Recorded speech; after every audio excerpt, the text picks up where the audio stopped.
He's one of the great educators that I've encountered. I've been in education a long time, and I've been in coaching a long time. And they don't, he's a bit of a throwback, but he's also got a progressive attitude about education. And here's what I mean about that, and I'll just speak about this for a second. He truly was able to capture a competitive spirit. Winning a football game is important. But he never lost sight of why we existed as coaches, why our community has a football program, and that's the educational value. Football was always a vehicle to teach and to inspire young people to elevate their lives, whether it was in his classroom in fourth grade or on the football field, as I said, in a traditional, formal reading, writing, math, science, and social studies type of environment, or life laboratory as a football field. So not only great job talking about Mr. Temper, Coach, but congratulations on a very special and a very impactful career. This town will never be the same. Thank you.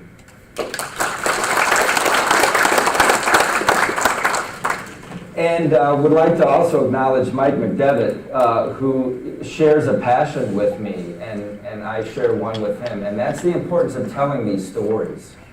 So Mike, thank you for including me, and I enjoyed talking with you and enjoy our friendship. Also would like to acknowledge the Temper family.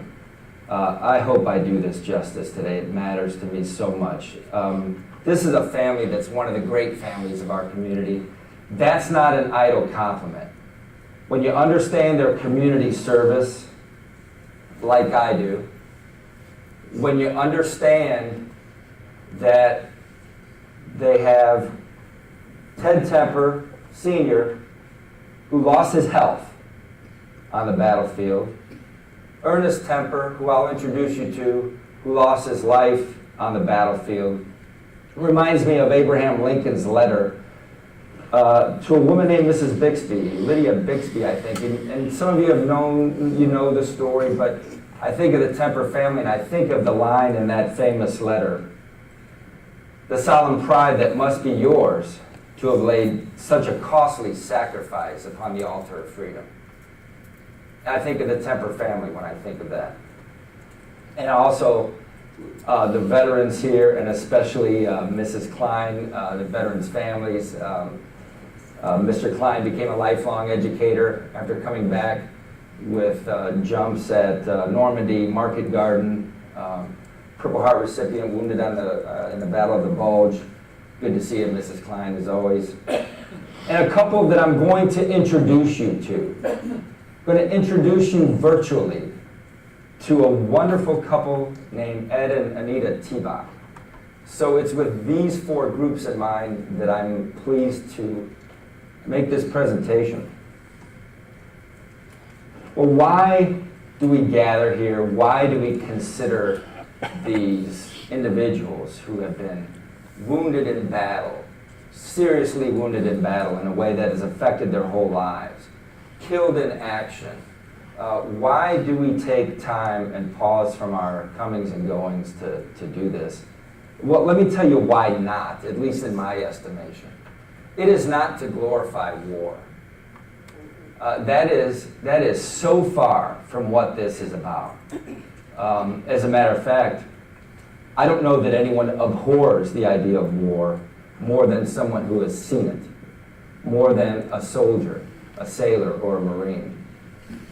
But what we should do ethically is we are obligated to recognize sacrifice. Sacrifice is not just the brave soldiers, sailors, and Marines who have lost their lives or lost the use of their legs on a battlefield in a faraway place, but also the sacrifices of those families, the sacrifice of a widow, the sacrifice of orphans. Great sacrifices have been made for our country, and it's important that we consider that. Also, the sacrifice made of all veterans. You know, it's my view that democracy needs a hammer. That's That's my sort of analogy. Democracy needs a hammer. A carpenter uses a hammer. The hammer does not speak back to the carpenter and say, "Are you sure? Did you measure twice and cut once?" Carpenter would have a hard time getting his work done. Now, soldiers, sailors, and Marines are not unthinking, unintelligent individuals. I'm not diminishing them. But we ask something of them, and that is to set those opinions to the side. In the spirit of MacArthur's speech at West Point, talking to future officers in the United States Army, let civilian voices argue the merits or demerits of our processes of government. Your guidepost stands out like a tenfold beacon in the night: duty, honor, country. And it's important as civilian voices to recognize democracy's hammer. That's why we should do this. So, ladies and gentlemen, First Lieutenant Ernest Temper, 1936, graduate of Huron High School. Unlike his brother Ted, he wasn't drafted out of high school. He did graduate and go on to everybody knows what I'm going to say after that. Is that school down in Columbus? Of course. The Ohio State University. And he wasn't there very long, however, and there's his recognition from Ohio State for his service. And then Pearl Harbor happens.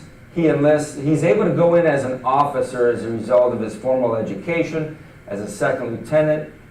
Not long after that is promoted to first lieutenant.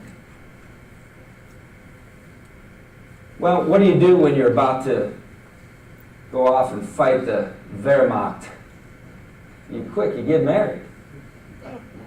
Seems like the logical thing to do. I'm not sure in 2017 a soldier going off to fight has this mentality. I think it's one of the things that's changed in the last 60 years. So he gets himself married and goes off to fight. Now, this may sound familiar, and as Coach referenced, he gets involved in the same engagement as his brother, the Battle of the Hurtgen Forest. Now, if you're a World War II buff or a student of history, you know that it's much lesser known than the Battle of the Bulge. Battle of the Bulge, for a variety of reasons, becomes a turning point in World War II. But the Hurtgen Forest is the longest battle on German ground in the war. The longest, and this is what my research revealed that I didn't know, and I speak as someone with a bachelor's degree in history, the longest single battle the United States Army has ever fought. September 19, 1944 to February 10, 1945, overshadowed by the Battle of the Bulge. And as Coach said, there were a lot of strategic blunders. It was easy to get disoriented in thick forest, and there were many injuries as a result of falling trees, falling limbs, as there were bullets and shrapnel.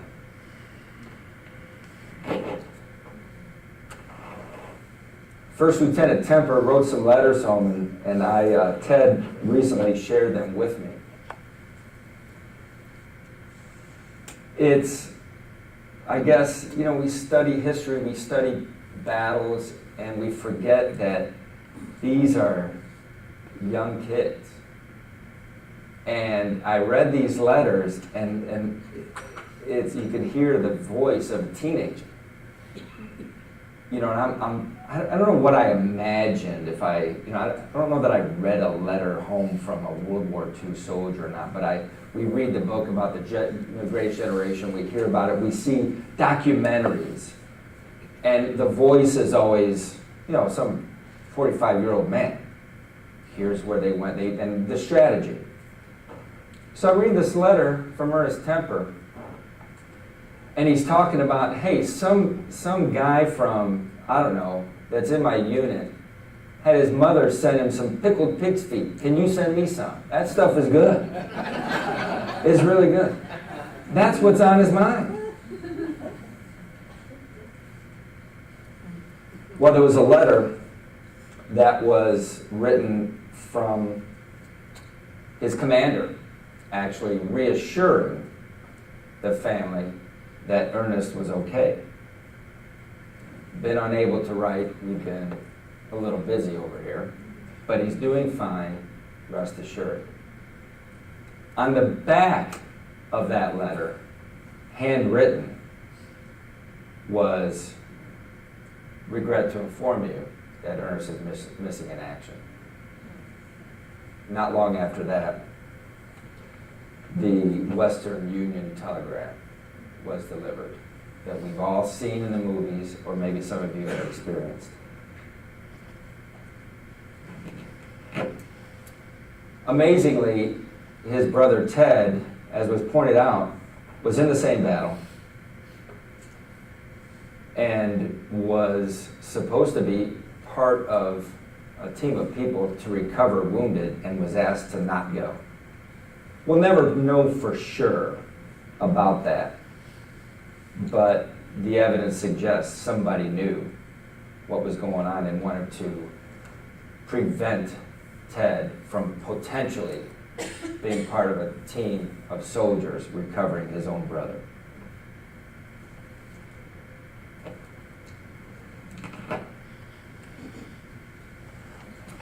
So fast forward a bit.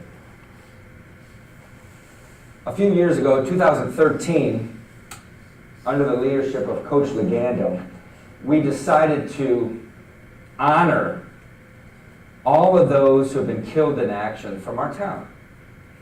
A perfect example of how football was used under Coach Legando to teach very important lessons, such as these types of sacrifices.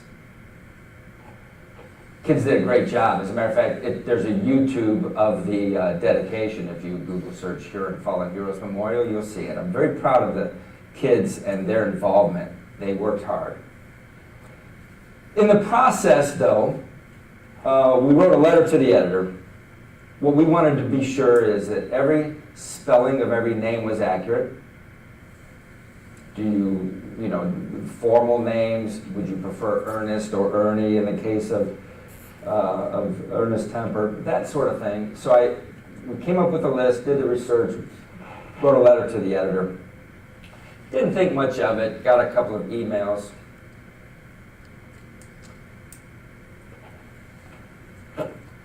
Left my email address, obviously. So then I get this email, researching for this and trying to get some feedback.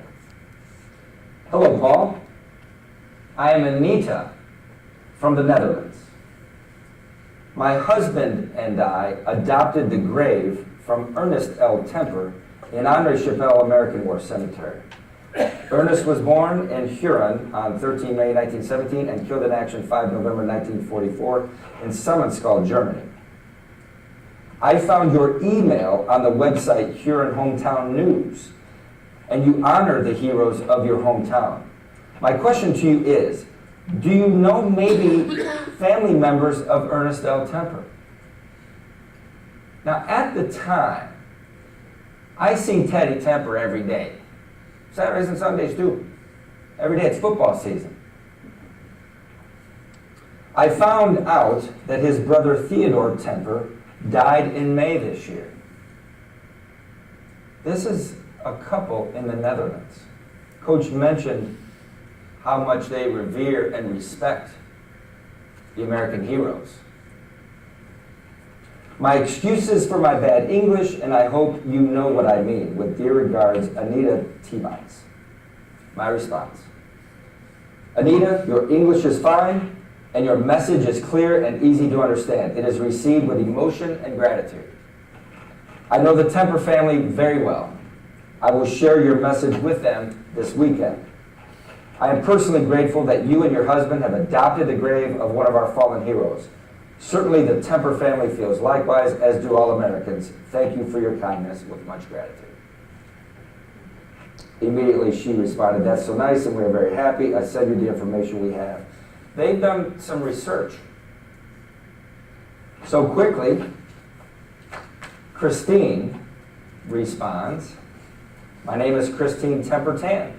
Ernest Temper was my uncle. I never met him, but my father Theodore Temper talked of him often with love and sadness. My father was nearby when his brother was killed. Later, he was injured. My parents and brother visited the cemetery years ago. They took flowers and pictures of the headstone in the cemetery. It was very beautiful. We, the family of Ernest Temper, thank you for taking care of our loved one's grave. Please know we deeply appreciate your kindness. I had no idea, and maybe you didn't, that this went up. That there were people in the Netherlands and elsewhere in Europe who thought so highly of individuals they referred to as the liberators.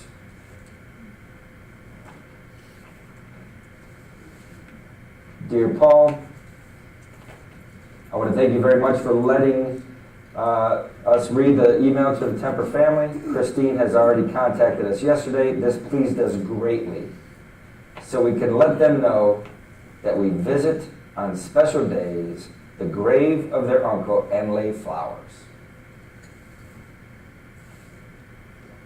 And then this is from Ed, Anita's husband. Hello, Christine.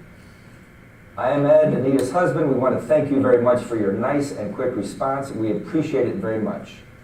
Very sad when we read about your uncle and your father. We have always been very interested in World War II, and out of respect for the liberators, we have adopted several graves at American Cemetery Memorial, Mart Garden, Henri Chapelle in the Ardennes. We visited Normandy and Herkin Forest. Your uncle died on 5 November, and on this day, we went to visit the grave and lay flowers. Anita and I were quite impressed with what had taken place at the Battle of Herkin Forest and deep respect for these soldiers. 2 Bronze Star recipient, Ernest Temper with a Purple Heart. More information came from Ed and Anita as they continued to research. And what impressed me isn't so much the specific details of the battle, but the heart of Ed and Anita, followed by the appreciation of the Temper family. It's getting a piece of this uncle that they didn't know, who lost his life on a terrible battlefield. Further from Ed and Anita, we've received more information about Ernest L. Temper. We already knew that he was first lieutenant in K Company, 110th Infantry Regiment, 28th Infantry Division. Now we also know he was 2nd Platoon Leader, K Company. Sam Alavito, a K Company veteran who lives in Florida and will be turning 97 in December, remembered Lieutenant Temper and said he was a good guy, and he remembered all the men in his platoon really liked him. Lieutenant Temper had been with the unit a long time and had been part of the company, landing on July 25th in Omaha Beach.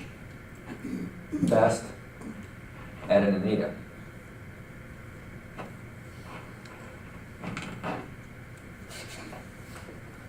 That's Ed and Anita. At the grave of Ernest Temper, Henri Chapelle Cemetery, Belgium. They visit often.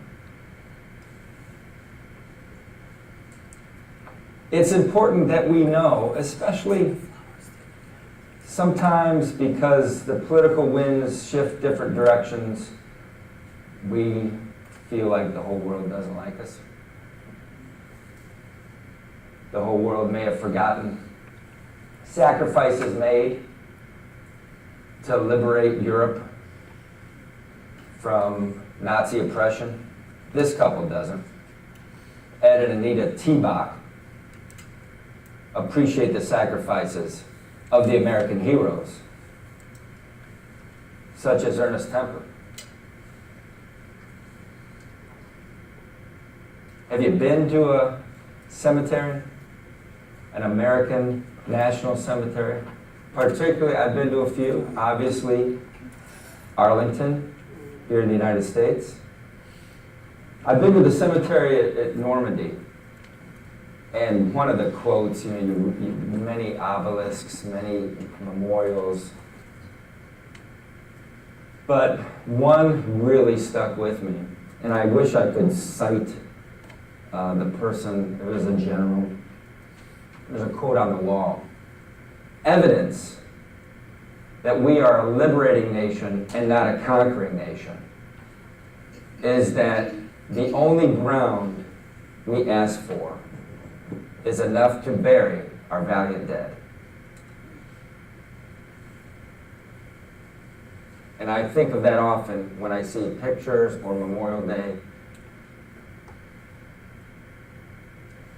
At Henri Chapelle, 7,992 of those dead are buried. Among them, Ernest Temper from Huron, Ohio.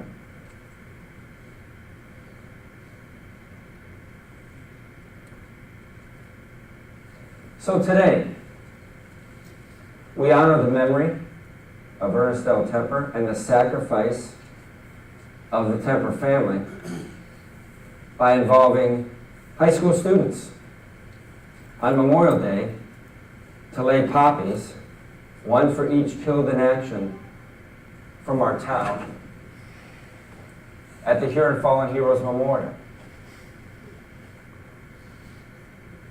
We want to honor Ernest Temper's memory, the Temper family's sacrifice, but we also want to educate young people about those sacrifices. You see, it's my belief that the link between the freedoms we enjoy every day, those constitutional freedoms, religion, speech, press, assembly, petition, the link between those freedoms and the father of the Constitution, James Madison, or the author of the Declaration of Independence, Thomas Jefferson, the link between our freedoms and those founding fathers is just as strong and just as important. That link exists between those freedoms and Ernest Temper.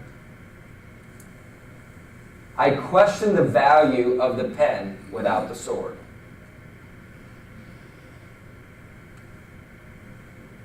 This presentation dedicated to the Temper family, especially Aunt Carmel, who lost her brother. Thank you.